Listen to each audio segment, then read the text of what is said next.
triliunan dan kita gagal. Kita cari jarum dan kapak hilang. Kita mau jadi negara industri dengan loncatan teknologi yang maju. Kita lupakan pola pijak kita sebagai negara agraris. Dan akhirnya kita kecolongan. Lihatlah dewasa ini. Rakyat kita antri sembako di mana-mana. Di sebuah negara agraris. Ketidakadilan melahirkan kemiskinan.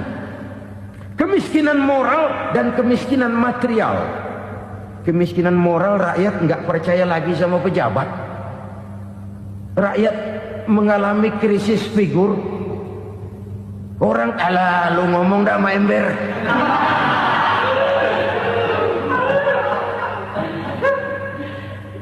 Penataran yang menghabiskan biaya miliaran itu melahirkan pejabat-pejabat korup. Pengawasan yang menghabiskan biaya miliaran itu ternyata impoten, mandul. Kemiskinan moral. Jujur saya berkata, saudara-saudara, setelah pintu reformasi dibuka, itu yang masuk memang macam-macam. Ada yang memang punya tujuan murni, konsekuen dan punya konsep. Ada yang nunggu di tikungan. Begitu mobil lewat nyamber pintu, berangkat ikut reformasi. Ada yang memanfaatkan momentum mumpung untuk nyampein unek-unek, ngerti nggak, pokoknya ngomong. Sehingga keadaan semakin rancu, kebingungan semakin menjadi-jadi, masalah yang paling urgen tidak terselesaikan. Sekarang ini orang berpikir mendingan jadi pala ular daripada jadi buntut macan. Buntut macan memang hebat macan, tapi kalau buntutnya cuma ugel-ugel di belakang buat apa? Mendingan jadi pala ular, kecil juga nyaplok. Artinya ya biar kecil juga kalau punya partai kan gagah. Lalu rame-rame bikin partai kayak bikin arisan. Orang makin mengalami dislokasi. Semua mau jadi pahlawan, semua mau nomor satu, semua ngomong. Iya kalau bidangnya, kalau bukan makin rancu. Marilah lewat kesempatan ini saya mengajak kita untuk tahu diri. Biarkan politisi ngomong politik, biarkan ekonom menata ekonomi, biarkan praktisi bicara soal hukum, biarkan rakyat munajat, istighfar, mohon pertolongan Allah. Tahu diri kita. Kalau memang ayam, kukuruyuk aja dah. Kalau memang kucing, ayo ngeong. Kalau kambing, silahkan ngembe. Udah tahu ayam, ngeong bunyinya. Suaranya palas, orang nggak ngerti, bingung, makin menjadi-jadi. Ibarat kesebelasan sepak bola bangsa kita sekarang ini, rame-rame mau bikin gol, kiper ikut nyerang sekarang. Memilukan dan bahkan memalukan. Wa ma hakamu bighairi ma anzalallah illa fasyafihimul fakru. Kalau hukum yang diterapkan sudah menyimpang dari keadilan yang diajarkan Allah, bertebaranlah kemiskinan di mana-mana. Coba sekarang ini, yang punya duit bingung, apalagi yang kagak punya duit. Yang pengusaha gede ngeluh, apalagi yang pengusaha pas-pasan. Yang kagak punya beras, yang punya beras saja masih bingung, apalagi yang nggak punya beras. Ini sudah demikian merata.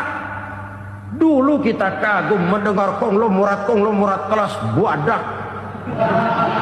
Kelas-kelas yang seakan-akan cuma ada dalam khayalan mereka, punya kekayaan miliaran dolar, triliunan. Sudahlah, seolah-olah nggak terjangkau sama kita. Weh, ternyata yang gede-gede itu juga gede utangnya.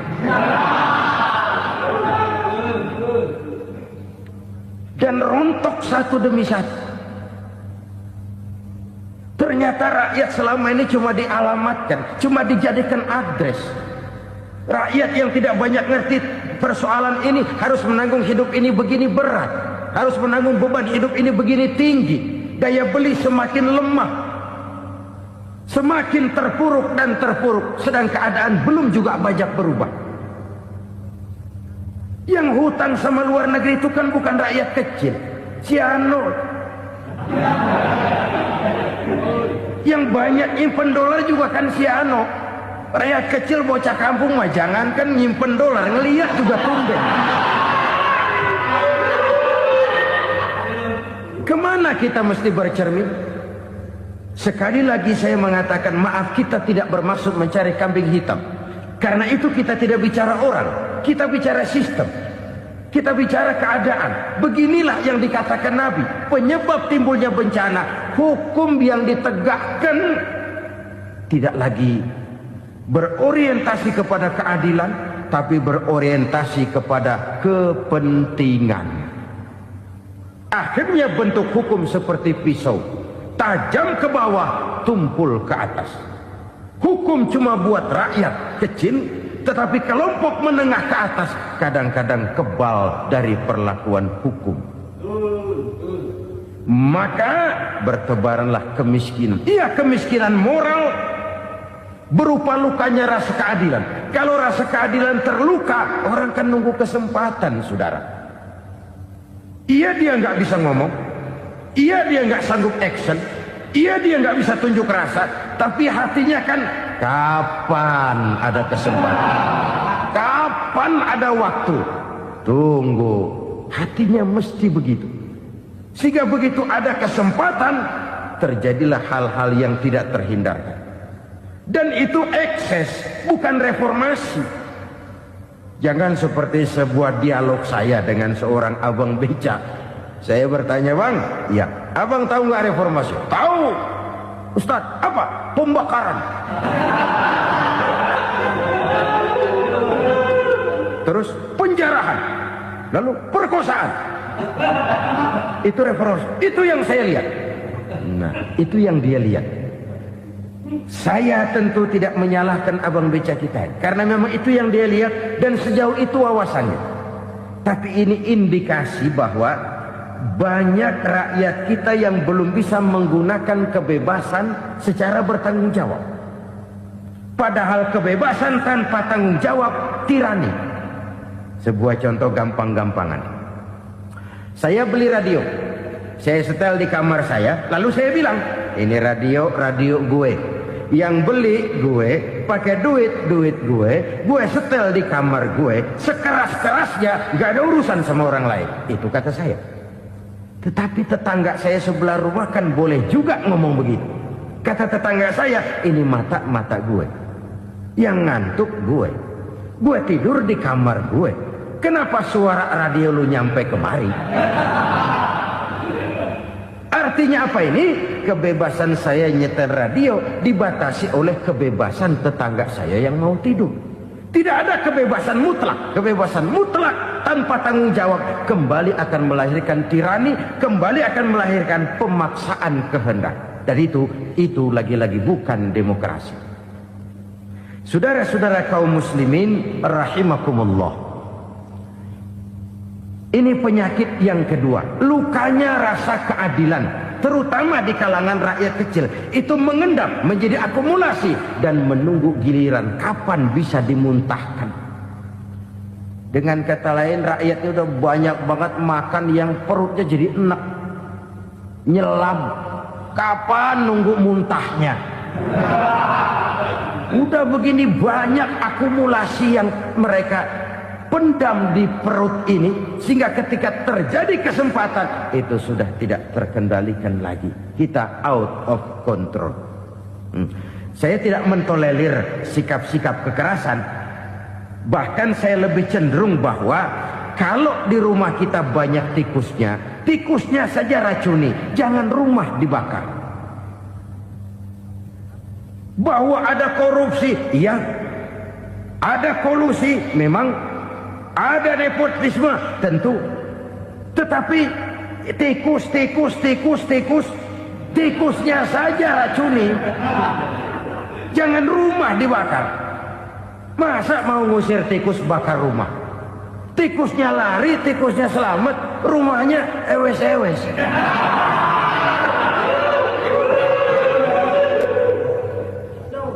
tikus selamat, rumah nggak punya, masalah nggak terselesaikan dengan sebagaimana yang kita harapkan. Kita sepakat ini negara hukum, dan di hadapan hukum semua manusia itu sama. Itu prinsip yang diajarkan Allah. Al-musawat bainan nas fi takalifil ahkam. Semua manusia sama dalam berhadapan dengan hukum Allah Subhanahu wa taala. Kalau hukum sudah pandang bulu, itu jelas yang enak yang banyak bulunya. Siapa yang banyak bulunya? Monyet. Kalau hukum pandang bulu, monyet keenakan.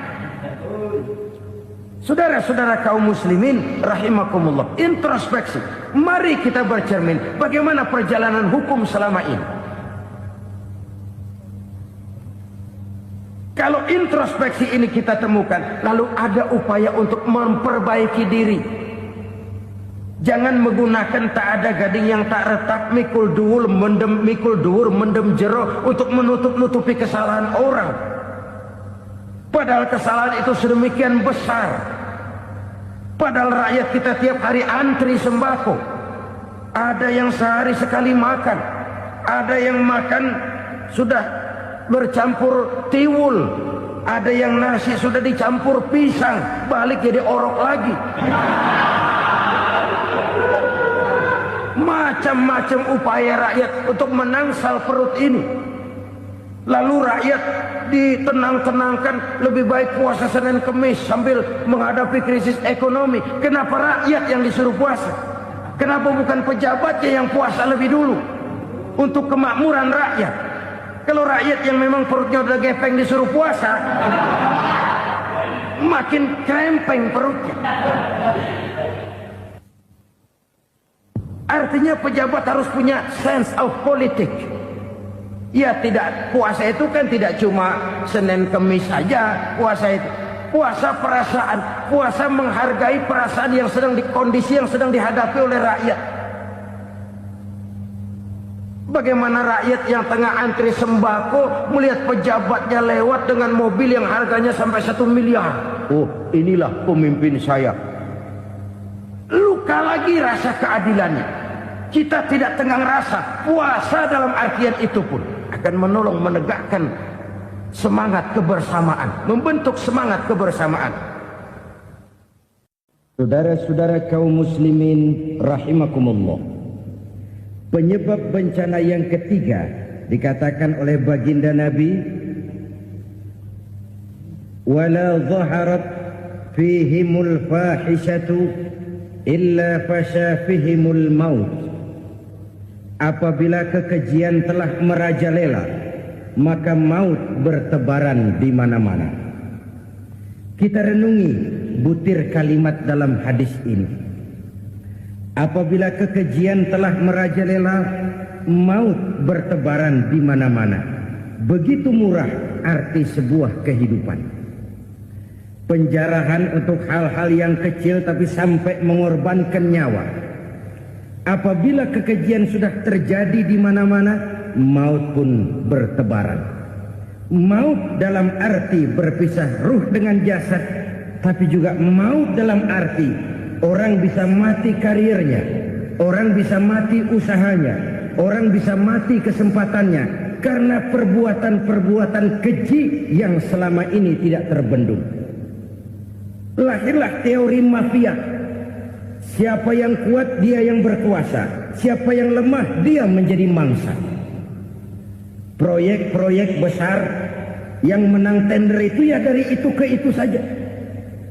Yang pengusaha-pengusaha tidak punya koneksi, tidak bisa bayar komisi, dapat proyek tetelan.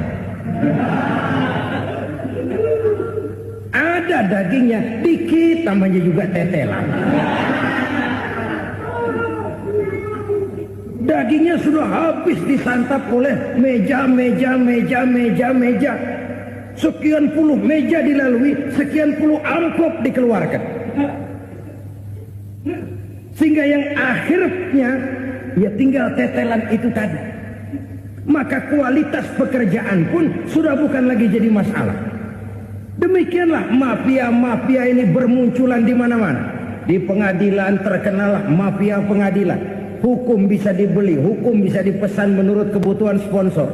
Mafia peradilan, mafia politik, mafia ekonomi, bahkan mafia agama yang menggunakan agama sebagai kedok, menggunakan agama sebagai dalih, menggunakan agama sebagai topeng untuk melancarkan maksud-maksud politiknya pun tidak tertutup kemungkinan.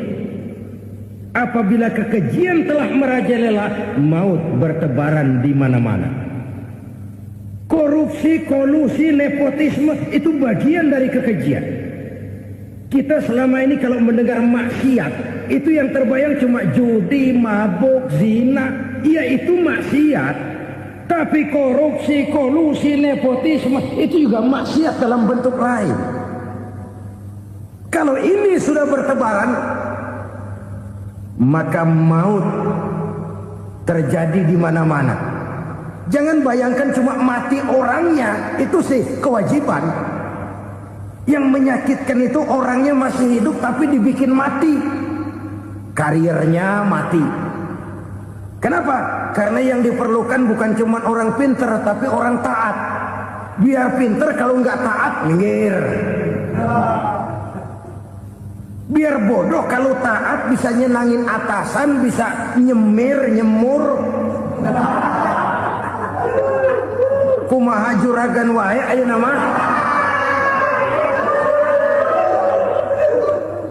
Itu yang kadang-kadang dapat penghargaan. Tidak ada prestasi kerja kecuali bikin senang orang di atas. Kita lihat di desa-desa jalan rusak. Kalau ada berita pejabat anak mau turun, jalan rata sekali. Sampai tanah dari mana aja dikeruk buat ngeratain tuh jalan. Pejabat pulang legok lagi jalanan. Katanya kita kerja buat rakyat, nyatanya kita cuma melayani atas. Kenapa? Terjadi lingkaran setan. Seperti kata lagu Dul Sumbang itu. Mahasiswa takut sama dosen, dosen takut sama dekan, dekan takut sama rektor, rektor takut sama menteri, menteri takut sama presiden, presiden takut sama mahasiswa. Muter balik lagi, lingkaran setan. Lingkaran setan. Saudara-saudara kaum muslimin rahimakumullah, kekejian yang merajalela, praktek-praktek mafia yang tertuang dalam kehidupan sehari-hari menyebabkan orang mati karirnya, jasad masih hidup, karir mati, itu menyakitkan. Mati bisnisnya. Rakyat kecil pernah senang ketika cengkeh booming, harganya bagus, rakyat banyak yang pergi haji. Lalu mau ditata, lahir tata niaga cengkeh, malah amburadul. Harga cengkeh jatuh, petani cengkeh kecil menjerit. Siapa yang untung? Segelintir orang. Masihkah kita pakai atas nama rakyat untuk kepentingan nasional, padahal yang nyanyi cuma segelintir orang? Masihkah kita mau bohongi rakyat ini dengan mobil nasional tapi bikinan Korea? Masihkah kita mau bermain verbalisme, bermain kata? Ini sebuah masa lalu yang tidak perlu terulang lagi untuk masa-masa yang akan datang. Kekejian merajalela, orang mati karir. Bisa mati usaha, mati bisnis.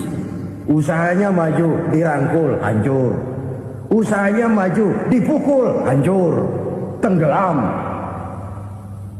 Bahkan yang memilukan dan memalukan, badan-badan usaha milik negara itu dikebiri sedemikian rupa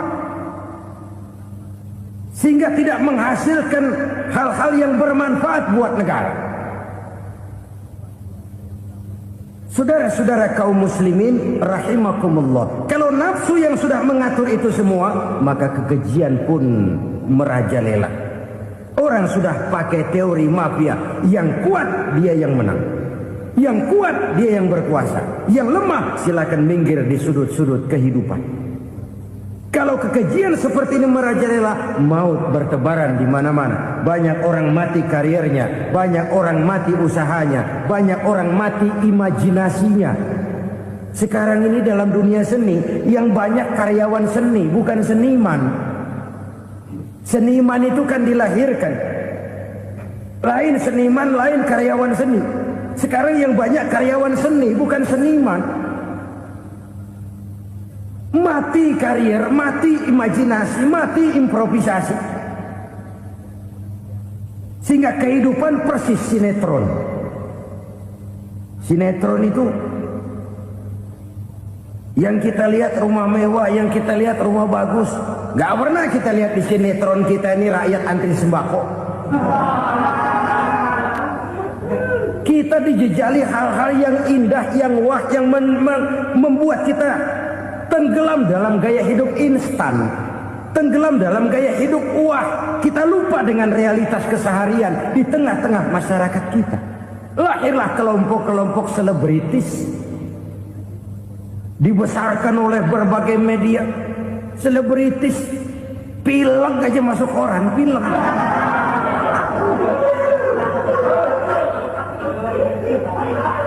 Rakyat yang pingsan antri beras nggak masuk koran. Rakyat yang semaput antri minyak gak masuk koran. Selebritis panok masuk koran.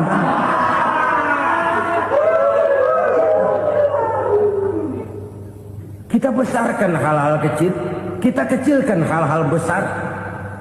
Kenapa? Kita mengejar opla. Kita profit oriented, tidak lagi berorientasi kepada realitas hidup yang kita hadapi ini. Kalau kekejian sudah merajalela, kata Nabi, maka maut bertebaran di mana-mana. Maut dalam artian maut, coba lihat sekarang begitu murah nyawa. Karena 1000 perak orang mau nusuk bunuh. Karena beras seliter orang khilaf, begitu murah kehidupan. Tapi kekejian dalam bentuk korupsi, kolusi, nepotisme, kekejian dalam bentuk itu mematikan karier, mematikan bisnis, mematikan imajinasi, mematikan kreativitas. Itu juga maut dalam bentuk lain akibat kekejaman lain. Ini penyebab yang ketiga. Yang keempat, penyebab bencana menurut baginda Rasul,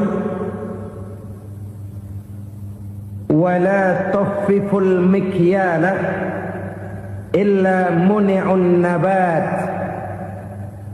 Apabila timbangan sudah dicurangi, maka tercegahlah tumbuh-tumbuhan. Apabila timbangan sudah mulai curang, maka terjadilah musim paceklik. Apabila bisnis sudah bergaya mafia tadi itu, kecurangan-kecurangan terjadi, tender di balik pintu, yang dimenangkan cuma kelompok-kelompok yang bisa memberikan presentasi yang besar, muni'un nabat, terjadilah paceklik. Paceklik, panen gagal, wereng ya wereng, kemarau panjang, it's okay, air sulit, iya. Tetapi kan semua itu ada yang ngatur. Kemarau ada yang ngatur, belalang itu ada yang ngatur, air itu juga ada yang ngatur. Yang ngatur itu yang serba maha. Kalau ia murka melihat kecurangan timbangan, Allah itu kalau murka kan gampang saja, tinggal komandoin balang, lang, hancurin tuh sawah. Konvoy belalang, konvoy. Allah tinggal ngutik. Angin El Nino, mampir lo ke Indonesia. Hujan gak turun-turun, kemarau panjang. Jadi kalau musim kemarau kan namanya anginnya El Nino. Kalau musim hujan anginnya namanya La Nina. Cakep namanya, kejem orangnya. Saudara lihat Cina sekarang sedang kena La Nina, banjir besar, ribuan orang meninggal. Dia mah ribuan mati kagak berasa, rakyatnya miliaran. Bangladesh lagi ngalami La Nina, India lagi ngalami La Nina. Angin, hujan, kemarau, belalang itu kan ada yang ngendaliin. Kuncinya bukan di belalangnya, kuncinya bukan di peredaran matahari berputar, kuncinya di atas yang mengatur semua itu. Kalau timbangan sudah mulai curang, pengusaha sudah nggak mau jujur, apa nggak bikin perut jadi mual. Begitu rakyat antri sembako pingsan nggak dapat beras, sementara beras ditumpuk-tumpuk sampai membusuk. Kemana hati nuraninya? Kemana akal pikirannya? Kemana mereka yang berbuat atas nama rakyat tapi melihat rakyat susah tidak tergerak hatinya? Apabila timbangan sudah mulai dicurangi, bisnis sudah mulai melenceng, maka terjadilah paceklik. Sebuah negara yang berhasil dalam swasembada pangan, lalu sekarang menjadi negara yang rakyatnya antri untuk memperoleh kebutuhan pangan. Saudara-saudara kaum muslimin rahimakumullah, ini intinya adalah kecurangan. Kalau kecurangan sudah terjadi di mana-mana, dan ini milik siapa saja, bukan soal tempat, bukan soal jabatan, soal manusianya, SDM-nya. Kecurangan tidak cuma terjadi di kantor, di masjid bisa terjadi kecurangan. Korupsi tidak hanya bisa terjadi di kantor, di madrasah bisa ada korupsi. Faktor manusianya, ini soal SDM. Kecurangan yang besar tentu besar lagi kerugiannya. Kecurangan yang kecil, kecurangan sehari-hari, pedagang-pedagang kecil ngurangi timbangan, barang yang buruk dikatakan baik, yang baik dikatakan buruk, itu merugikan perorangan. Kecurangan yang besar merugikan bangsa dalam bentuk total, dalam bentuk seutuhnya. Nah, kecurangan-kecurangan seperti ini rakyat kan lihat, rakyat kan tahu, dan itu kembali terakumulasi di sini, pegel. Dan jangan lupa, rakyat yang nggak ngomong itu, rakyat yang nggak bersuara itu, batinnya menjerit, jeritannya menggoncang aras, dan itu didengar Allah. Yadullah fauqal jamaah, kata Nabi. Tangan Tuhan di atas orang banyak. Jeritan hati rakyat menggoncang aras. Rakyat yang terlalu banyak dizolim, rakyat yang terlalu banyak dirugikan, ya rakyat yang terlalu banyak diatasnamakan, menjerit batinnya, menggoncang aras, dan Allah bisa menggerakkan apa saja untuk membuat satu situasi. Allah bisa menggerakkan apa saja untuk membuat satu situasi. Saudara-saudara kaum muslimin rahimakumullah, ini faktor yang ketiga, timbulnya kecurangan. Faktor yang keempat maksud saya. Yang kelima, penyebab timbulnya bencana menurut baginda Nabi, wala muni'uz zakat wala muni'uz zakat illa hubbisa anhumul qatr. Apabila zakat enggan dibayar, maka tercegahlah qatrun. Qatrun ini kalau bahasa kita sembako. Maka tercegahlah kebutuhan-kebutuhan yang kita perlukan. Ini, kita tidak meragukan bahwa yang kita tuju adalah masyarakat yang adil dalam kemakmuran dan makmur dalam keadilan. Nah, antara kemakmuran dan keadilan ini memang sering tidak bisa berjalan seiring. Pada saat kemakmuran kita kejar, ekonomi kita pacu, ada nilai-nilai keadilan yang tertinggal. Pada saat nilai keadilan kita tegakkan benar-benar, ada unsur-unsur kemakmuran yang terabaikan. Oke, kita bisa mengatakan kasus. Oke, kita bisa mengatakan itu sebagian kecil. Tapi kalau sebagian kecil, lama-lama kan jadi sebagian besar. Oke, kita mengejar kemakmuran. Pertanyaannya, kemakmuran untuk siapa?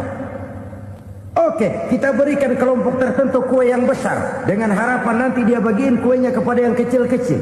Tapi kenyataan mereka yang dapat kue besar akhirnya malah lupa diri dan lupa daratan. Mau makin besar, mau makin besar, mau makin besar, malah memeras yang kecil-kecil ini. Sekarang kan yang kecil modali yang besar. Ramai-ramai buka bank, ternyata kamuflase. Uang banknya untuk kredit perusahaannya sendiri. Nasabahnya rakyat kecil. Artinya apa? Rakyat kecil disuruh modalin orang yang udah gede. Ini kan sumber geledek urusan.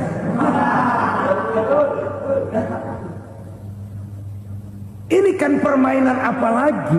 Rakyat kecil suruh modali yang gede.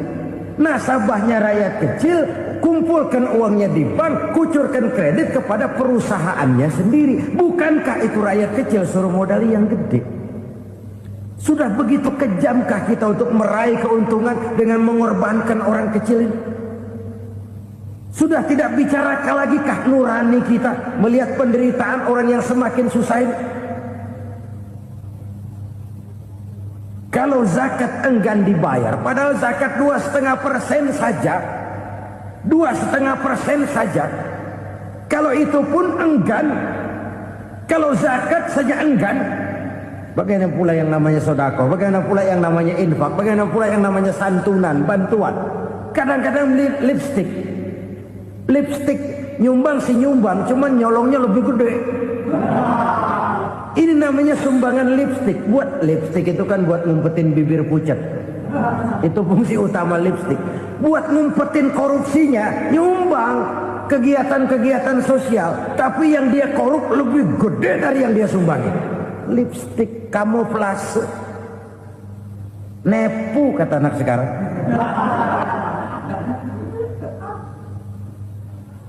Saudara-saudara kaum muslimin rahimakumullah.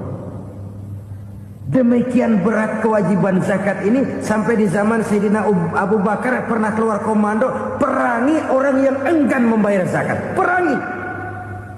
Karena fungsi zakat adalah menjembatani antara si kaya dengan si miskin. Bahwa ada kemiskinan itu Qur'ani. Allah menyatakan, aku melebihkan rezeki sebagian kamu dari yang lain. Ini kan kesenjangan. Allah melebihkan rezeki sebagian kamu dari yang lain. Ada itu. Tetapi itu berjalan secara nature. Nah, kalau direkayasa, yang kaya semakin kaya, yang miskin semakin terpuruk, yang sudah besar dapat proyek besar, yang kecil dapat tetelan. Ini kan rekayasa namanya. Kesenjangan yang direkayasa ini yang kita harus kikis. Nah, fungsi zakat menjembatani dari sisi sosial. Dari sisi pribadi, Nabi berpesan, zakku amwalakum biz zakat. Bersihkan hartamu dengan zakat. Sekarang ada istilah nyuci uang. Uang hasil korupsi itu bisa dicuci, dijadikan uang bersih. Bukan pakai rinso, bukan. Pakai politiknya koruptor, diolah sedemikian rupa sehingga jadi uang resmi. Sudah memutik, itu termasuk yang disebut kejahatan kerah putih, white collar crime. Kejahatan kerah putih, kejahatan pakai dasi, kejahatan kelas kakap. Makanya orang mendingan goblok kagak bener daripada pinter kagak bener. Goblok kagak bener itu gampang ngurusinnya. Pinter kagak bener, ini yang berabe bener ngurusinnya.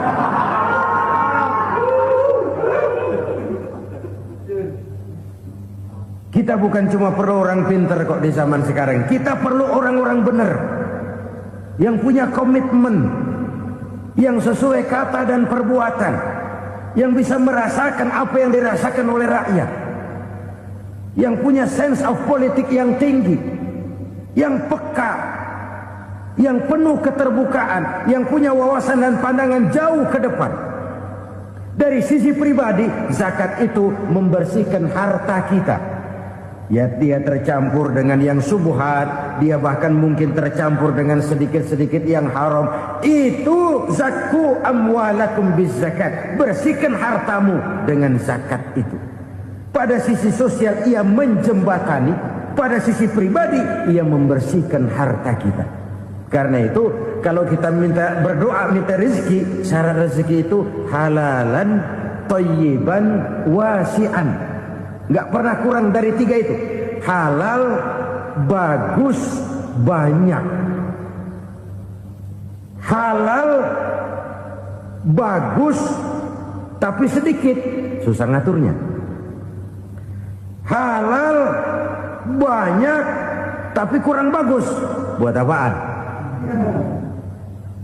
Bagus, banyak, tapi haram. Enggak ada artinya.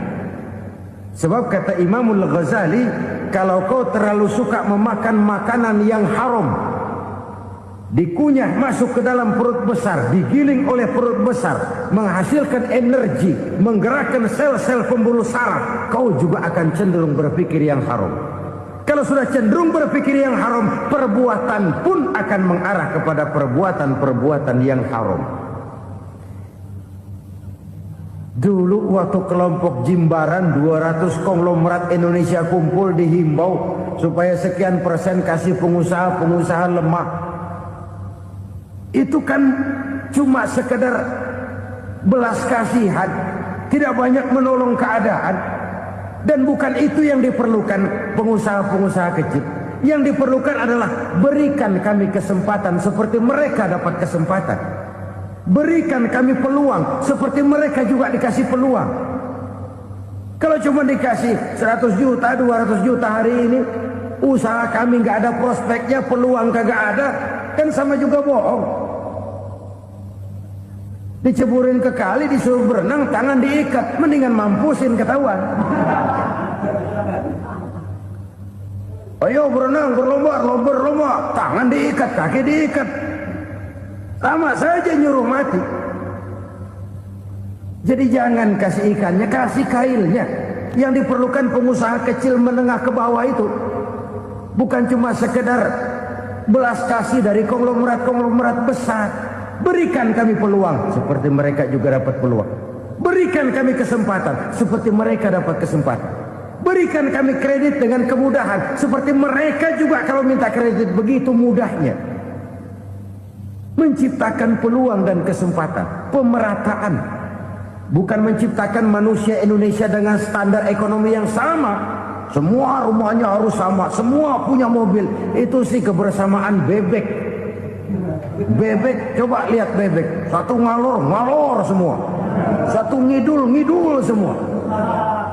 Kebersamaan bukan itu. Kebersamaan adalah menciptakan peluang. Kalau yang kaya bisa semakin kaya, kenapa yang miskin tidak bisa ikut naik jadi sedikit kaya? Kalau pengusaha yang sudah kuat bisa bertambah menjadi kuat dengan proyek mega proyek, kenapa yang menengah tidak bisa ikut menjadi kuat? Dan kenapa kekejian itu merajalela? Kita dengar lewat berita-berita PLN tekor, PLN hutang. Kenapa? Dia beli listrik dari swasta yang belinya lebih mahal daripada penjualannya. Artinya dia beli itu listrik dari perusahaan listrik swasta, dia jual kepada rakyat lagi. Harga jualnya lebih murah daripada dia beli kepada swasta. Kenapa? Ada tekanan lagi tuh. Biasa siklus lagi. Hukum Boyle. Atas neken, paling bawah gepeng. Ya kita nih rakyat kecil, emang nasibnya gepeng terus. Saudara-saudara kaum muslimin rahimakumullah, dari 5 penyebab bencana ini kita ambil kesimpulan untuk sebuah renungan dan introspeksi kita bersama. Pertama, mengingkari janji, padahal janji itu yang lebih tinggi nilainya adalah di hadapan Allah Subhanahu wa taala. Baik wakil-wakil rakyat di parlemen maupun pemimpin-pemimpin rakyat di dalam kabinet, apabila memangku suatu jabatan, selalu mereka mengawali dengan sumpah, dan sumpah itu dimulai dengan demi Allah. Sadarkah kita pada saat itu kita ucapkan bahwa kita sudah mempertaruhkan Allah untuk jabatan yang kita pegang? Kita sudah mempertaruhkan nama Allah untuk posisi yang dipercayakan kepada kita. Sadarkah kita bahwa menyia-nyiakan itu satu dosa yang sangat besar, yang tidak hanya kepada Allah tetapi juga kepada rakyat yang kita wakili, kepada rakyat yang kita pimpin. Saudara-saudara kaum muslimin rahimakumullah, kita menyaksikan peristiwa-peristiwa yang memilukan dan memalukan. PHK terjadi di mana-mana. Pengangguran meningkat, harga-harga membumbung tinggi, daya beli rakyat semakin lemah. Sementara di bidang politik, kejadian-kejadian memberikan indikasi bahwa persatuan dan kesatuan kita sebagai bangsa dewasa ini tengah berada dalam ujian yang berat. Pada jumpa kita kali ini, tanpa bermaksud untuk mencari kambing hitam dari bencana yang kita hadapi, saya ingin menyampaikan sebuah hadis yang diriwayatkan oleh Imam At-Tabarani dari Ibnu Abbas bahwa Rasulullah sallallahu alaihi wasallam bersabda, "Khamsun bi khamsin." Ada 5 perkara yang dapat menimbulkan 5 macam bencana. Mari kita renungi hadis ini satu demi satu sebagai bahan introspeksi buat kita semua dalam menghadapi bencana yang tengah berlaku sekarang ini. Yang pertama, manaqasa qaumul ahda illa sullita alaihim aduwwuhum.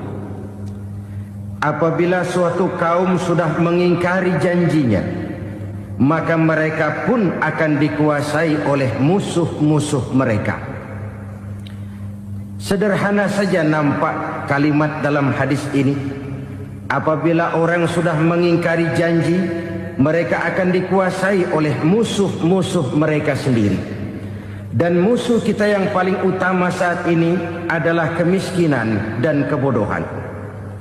Kenapa itu terjadi? Karena kita mengingkari janji kita sendiri.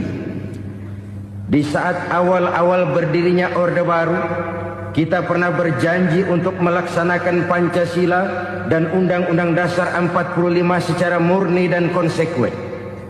Kita berjanji bahwa kita akan menegakkan pemerintah yang bersih dan berwibawa. Itu semua pada permulaannya. Waktu demi waktu berjalan, kita lupa dengan janji yang kita ucapkan itu. Ketuhanan yang Maha Esa kita ucapkan, tapi kesetanan yang luar biasa yang kita lakukan. Kemanusiaan yang adil dan beradab yang kita dengungkan, tetapi kemanusiaan zalim dan biadab yang kita praktekkan. Sederhana saja saudara, hampir setiap pejabat pada posisi-posisi kunci, di awal-awal ia memangku jabatan itu, biasanya ia mengucapkan sumpah dengan lafaz demi Allah bahwa dalam melaksanakan jabatan ini saya tidak akan menerima hadiah atau pemberian dalam bentuk apapun. Itu pada permulaannya. Lama-lama rupanya hadiah itu asik juga, mulai diterima. Lama-lama dirasa kurang, mulai menagih. Dan akhirnya terjadilah praktek yang disebut suap menyuap, semir menyemir, dan lain sebagainya. Kalau ini sudah menjadi kenyataan, bagaimana kita mau menegakkan pemerintah yang bersih dan berwibawa? Undang-Undang Dasar 45 menyatakan bahwa bumi, air, dan seluruh kekayaan negara dikelola oleh negara bagi sebesar-besar kemakmuran rakyat. Yang terjadi adalah bahwa kita merasa mewakili rakyat untuk menikmati harta dan kekayaan negara, sehingga rakyat banyak tidak bisa ikut menikmatinya. Menumpuklah harta itu sehingga terjadilah pepatah, gunung ditimbun, sumur digali. Yang kaya semakin kaya, yang miskin semakin terpuruk. Kita ingkar dengan janji yang kita ucapkan di awal-awal kita bergerak. Kita ingkar dengan janji pada saat kita mengatakannya dengan menyebut nama Allah, dengan mempertaruhkan nama Tuhan. sehingga pada akhirnya jabatan pun mengalami tender. Sudah menjadi rahasia umum, orang mau jadi lurah mesti mengeluarkan uang, mau jadi camat mesti mengeluarkan uang, mau jadi wali kota, bupati, bahkan gubernur, itu ada pasarannya. Secara logika, kalau orang memperoleh satu jabatan karena banyak mengeluarkan uang, tentu pada saat ia mengeluarkan uang, ia sudah punya pemikiran, modal pasti pulang, modal pasti kembali. Kalau orang memperoleh suatu jabatan karena banyak mengeluarkan uang, maka langkah pertama yang dia lakukan setelah memangku jabatan itu ialah bagaimana uang bisa kembali, bagaimana modal bisa pulang. Kalau modal sudah pulang, pikiran berikutnya bagaimana supaya dapat untung. Lalu kapan mau bekerja untuk kepentingan rakyat? Itu nomor 18. Kemudian kalau ada proyek-proyek besar, pertanyaannya ialah bukan apakah proyek ini bermanfaat bagi rakyat, apakah proyek ini layak untuk diteruskan, tetapi yang jadi pertanyaan paling utama ialah bagian saya berapa duit dari proyek ini. Kita bisa lihat proyek, mega proyek lahan 1 juta hektar di Kalimantan Tengah, triliunan rupiah, dan proyek itu gagal. SD Impres bulan ini diresmikan, bulan depan retak. Jembatan-jembatan bulan ini gunting pita, bulan depan runtuh. Kita ingkar dengan janji. Kita berkata kita bekerja untuk kepentingan rakyat, tapi kita tidak pernah mengenal rakyat itu. Apabila suatu kaum sudah mulai mengingkari janji, maka mereka akan dikuasai oleh musuh-musuh mereka. Akibatnya tersusunlah barisan-barisan sakit hati, yang makin lama makin menjadi bola salju, menggelinding membesar, dan kemudian terjadilah hal-hal yang tidak kita inginkan lagi. Apabila suatu kaum sudah mengingkari janji, maka mereka akan dikuasai oleh musuh-musuh mereka. Ini penyebab bencana yang pertama. Kita tidak konsekuen. Tadinya kita dengan lantang teriak-teriak berantas korupsi, ganyang korupsi. Pada waktu kita belum mendapat kesempatan. Setelah kita naik punya kesempatan, rupanya korupsi enak juga dirasa. Terjadi pergeseran nilai, orang luntur, kehilangan idealisme awal. Lalu untuk menghibur diri, menutup kesalahan, kita gunakanlah pepatah bahwa tidak ada gading yang tak retak, bahwa kita harus mikul dur mendem jero. Itu semua cuma sebagai dalih agar kesalahan kita tidak dibicarakan orang lain. Padahal kita sendiri yang mengingkari janji. Kita yang keluar dari komitmen awal kita. Kita berjanji melaksanakan Pancasila dan Undang-Undang Dasar 45 dengan murni dan konsekuen. Kita berjanji untuk menegakkan pemerintah yang bersih dan berwibawa. Namun dalam kenyataannya itu tidak kita laksanakan dengan sebagaimana mestinya. Kita bergeser, kita mengalami proses degradasi, peluncuran nilai, dan akhirnya terbentuklah barisan-barisan sakit hati yang semakin lama semakin membesar itu. Kita harus introspeksi. Memang kalau zaman sedang susah, biasanya kambing hitam laris, tukang kompor gentayangan. Itu dari dulu selalu mencari kambing hitam. Karena itu kita tidak bicara orang, kita tidak bicara siapa yang salah, kita bicara sistem, dan sistem itu bisa mengena siapa saja. Kalau orang sudah mulai mengingkari janji, bergeser dari komitmen awal, itu sudah mulai ia mengalami proses peluncuran, proses degradasi. Ini penyebab yang pertama. Kita tidak lagi konsekuen bahwa bumi, air, sumber daya alam adalah milik negara, dikuasai oleh negara, digunakan bagi sebesar-besar kemakmuran rakyat. Ternyata rakyat yang makmur itu tidak merupakan gambaran yang menyeluruh dari rakyat kita. Undang-undang dasar kita menganut ekonomi kekeluargaan, tapi yang kita praktekkan adalah ekonomi keluarga. Kalau bukan keluarga nggak dapat proyek. Kalau bukan keluarga nggak dapat macam-macam. Kekeluargaan kita rubah menjadi keluarga. Timbullah penyakit nepotisme. Kita bergeser, kita ingkari janji, dan kita anggap kita atasnamakan rakyat. Rakyat cuma sekedar jadi address, rakyat cuma sekedar jadi alamat, tetapi kehidupan mereka tidak banyak berubah dan tidak banyak terangkat. Kaum muslimin rahimakumullah, ini penyakit yang pertama, penyebab bencana yang pertama. Yang kedua kata Nabi, wa ma hakamu bighairi ma anzalallah. Apabila hukum yang diterapkan sudah tidak lagi bersumber dari hukum Allah, illa fasha fihimul faqru, maka akan bertebaranlah kemiskinan di mana-mana. Ini artinya apa? Apabila hukum tinggal sebuah stempel, apabila hukum sudah diatur menurut kepentingan, apabila hukum sudah tidak lagi ditegakkan secara adil, maka kemiskinan merambah di mana-mana. Hukum diatur menurut selera orang yang sedang berkuasa, maka yang benar bisa jadi salah, yang salah bisa jadi benar. Hukum dalam kenyataan hidup berlaku seperti pisau. Pisau itu kan saudara lihat, yang namanya pisau dimanapun itu tajamnya ke bawah, ke atas tumpul. Kalau hukum itu, kalau untuk rakyat, hukum itu tajam bukan main, cepat sekali dilaksanakan. Tapi giliran menengah ke atas, yang gedean dikit berbuat salah, hukum tumpul. Hukum pura-pura tidak dengar.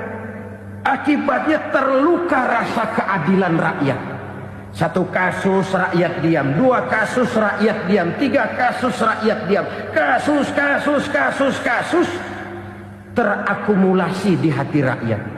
Luka rasa keadilan, dan itu menjadi sumber bencana. Penjarahan, kita tidak setuju itu. Tapi kita harus melihat kausalnya. Itu kan tidak berdiri sendiri. Itu kan karena terlukanya rasa keadilan rakyat. Melihat kesempatan ini tidak merata. Kalau rakyat ini yang ngajukan kredit ke bank, walaupun jumlahnya cuma jutaan, ratusan ribu, susahnya 17 setan. Tapi ada orang-orang tertentu yang agunannya palsu, jaminannya palsu, bawa kata belece, bukan cuma miliaran, triliunan kredit bisa keluar. Terluka rasa keadilan, hilangnya kesempatan. Rakyat cuma dapat kesempitan, jarang dapat kesempatan. Dari lukanya rasa keadilan ini, memang ya entah lipstick, entah basa-basi, dibentuklah tim ini, dibentuklah badan pengawas ini, dibentuklah tim ini. Kalau membentur tahu, hancur tahu. Tapi kalau tim yang dibentuk membentur karang, bukan karangnya yang hancur biasanya, timnya yang bubar. Kenapa? Yang dibentur batu karang yang sangat keras. Kita main-main dengan hukum. Kita tidak konsekuen dengan hukum. Luka rasa keadilan, dan itu terakumulasi. Edi Tamsil, rakyat tahu, terakumulasi. Menguap begitu saja. Kasus-kasus lain rakyat tahu, menguap begitu saja. Ketidakadilan terakumulasi, mengendap di hati rakyat, menunggu ledakan. Pada saat sumbu meledak, rakyat tidak bisa dibendung lagi. Oke, kita tidak setuju dengan penjarahan, tapi jangan melihat itu sebagai peristiwa yang berdiri sendiri. Kenapa itu terjadi? Kausalnya kenapa? Oke, kita tidak setuju memang, tapi yang dijarah oleh rakyat kan memang cuma untuk perut. Yang dijarahkan beras, yang dijarahkan televisi, yang dijarahkan kulkas yang masih bisa dihitung, yang memang real untuk kebutuhan rakyat. Penjara-penjara berdasi kepala botak yang menguras memeras uang rakyat habis-habisan, enak saja melenggang dalam kehidupan ini. Makin terluka rasa keadilan rakyat. Apabila hukum yang diterapkan sudah menyimpang dari keadilan yang diajarkan Allah, fasyafihimul fakru, bertebaranlah kemiskinan. Aneh, memalukan, memilukan. Sebuah negara agraris yang katanya pulaunya hijau royo-royo, gemari palau jenawi toto tentem kertora harjo, yang tahun 93 pernah mendapat penghargaan dari FAO, Badan Pangan Sedunia, sebagai negara yang berhasil dalam swasembada pangan. Sekarang ini kita terpaksa betul beli beras dari Vietnam, beli beras ke Kamboja, beli kedelai dari Kamboja. Kenapa? Lahan sawah kita habis ditanami pabrik. Teknologi kita, teknologi loncatan yang non-applied, tidak terpakai oleh kita. Lantas lahan yang tidak bisa kita tanami, kita paksakan lahan-lahan gambut menjadi tanah pertanian yang subur dengan biaya triliunan, dan kita gagal. Kita cari jarum dan kapak hilang. Kita mau jadi negara industri dengan loncatan teknologi yang maju, kita lupakan pola pijak kita sebagai negara agraris, dan akhirnya kita kecolongan. Lihatlah dewasa ini, rakyat kita antri sembako di mana-mana. Di sebuah negara agraris, ketidakadilan melahirkan kemiskinan, kemiskinan moral dan kemiskinan material. Kemiskinan moral, rakyat nggak percaya lagi sama pejabat. Rakyat mengalami krisis figur. Orang alah lu ngomong dah main ember.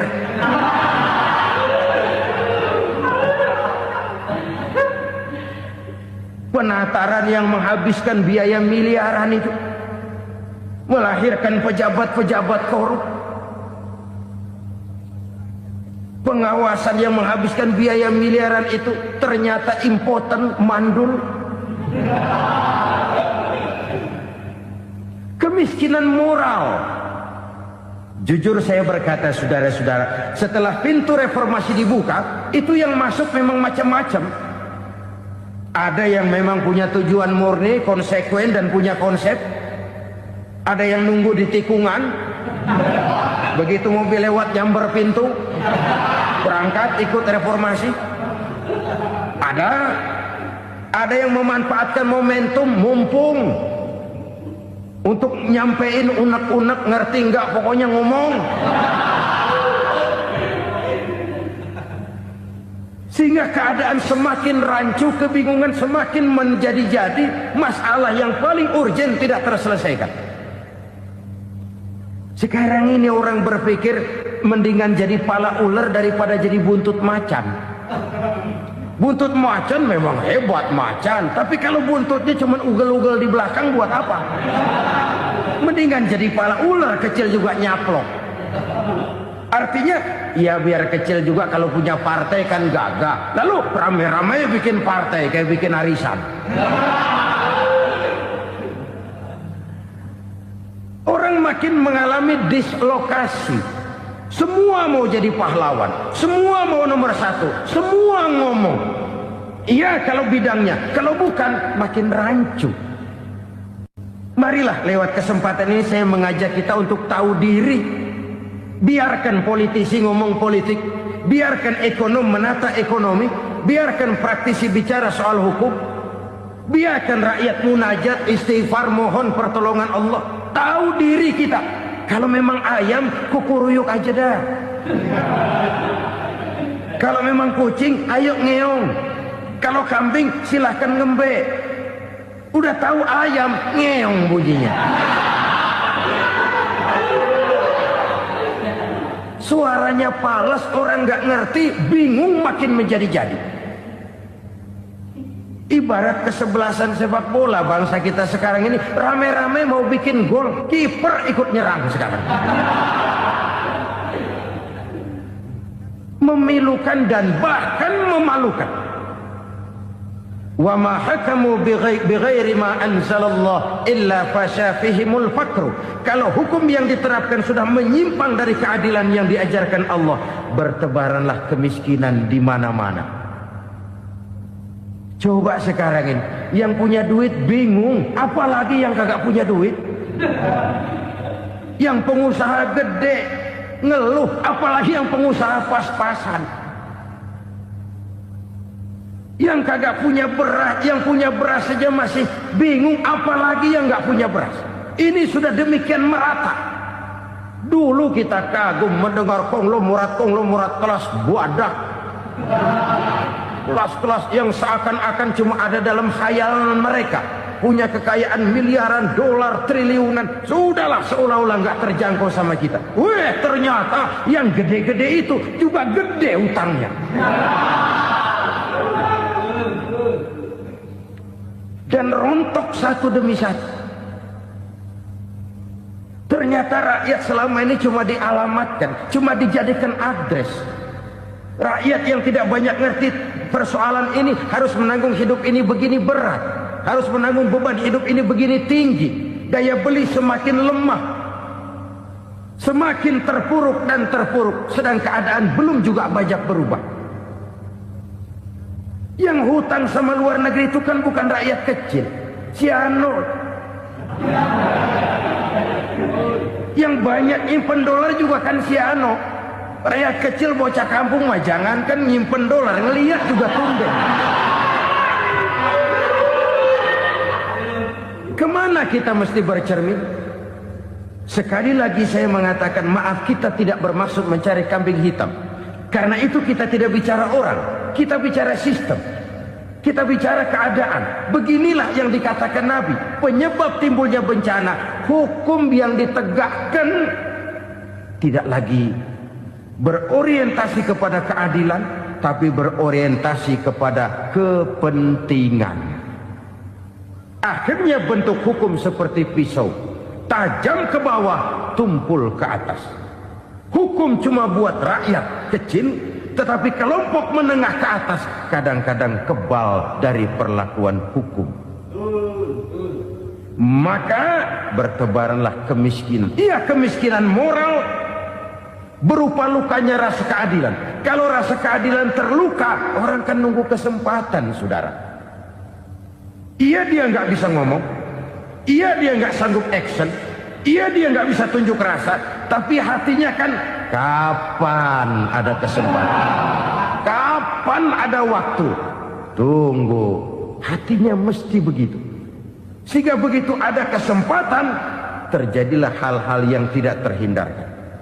Dan itu ekses, bukan reformasi. Jangan seperti sebuah dialog saya dengan seorang abang beca. Saya bertanya, bang, ya, abang tahu nggak reformasi? Tahu. Ustadz, apa? Pembakaran.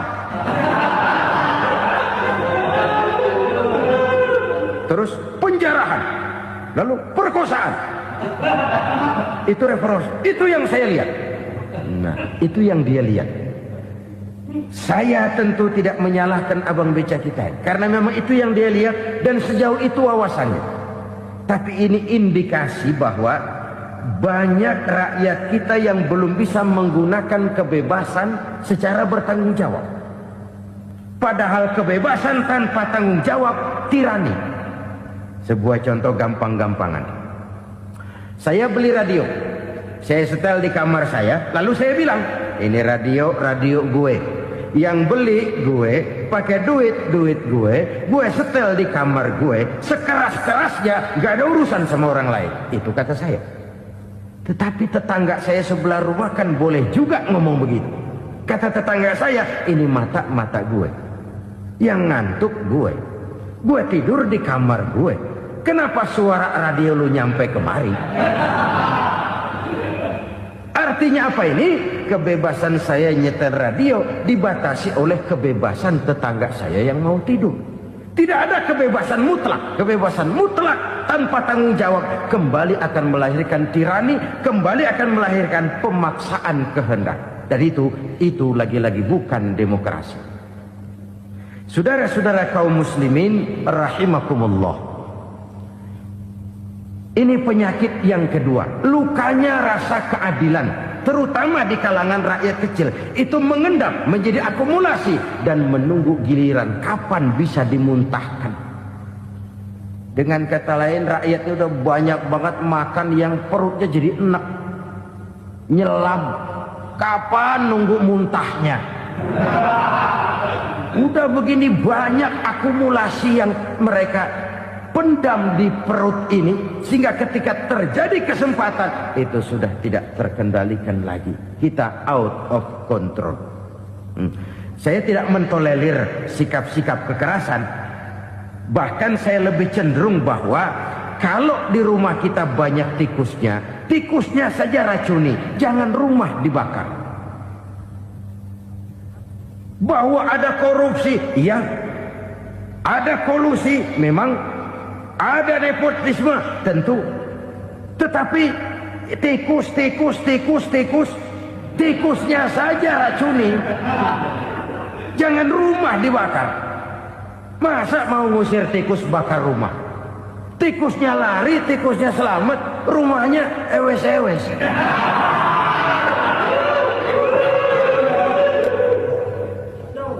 Tikus selamat, rumah nggak punya. Masalah nggak terselesaikan dengan sebagaimana yang kita harapkan. Kita sepakat ini negara hukum, dan di hadapan hukum semua manusia itu sama. Itu prinsip yang diajarkan Allah. Al-musawat bainan nas fi takalifil ahkam. Semua manusia sama dalam berhadapan dengan hukum Allah Subhanahu wa taala. Kalau hukum sudah pandang bulu, itu jelas yang enak yang banyak bulunya. Siapa yang banyak bulunya? Monyet. Kalau hukum pandang bulu, monyet keenakan. Saudara-saudara kaum muslimin rahimakumullah, introspeksi. Mari kita bercermin bagaimana perjalanan hukum selama ini. Kalau introspeksi ini kita temukan, lalu ada upaya untuk memperbaiki diri. Jangan menggunakan tak ada gading yang tak retak, mikul duwur mendem jero untuk menutup-nutupi kesalahan orang. Padahal kesalahan itu sedemikian besar. Padahal rakyat kita tiap hari antri sembako. Ada yang sehari sekali makan. Ada yang makan sudah bercampur tiwul. Ada yang nasi sudah dicampur pisang, balik jadi orok lagi. Macam-macam upaya rakyat untuk menangsal perut ini. Lalu rakyat ditenang-tenangkan, lebih baik puasa Senin Kemis sambil menghadapi krisis ekonomi. Kenapa rakyat yang disuruh puasa? Kenapa bukan pejabatnya yang puasa lebih dulu untuk kemakmuran rakyat? Kalau rakyat yang memang perutnya udah gepeng disuruh puasa,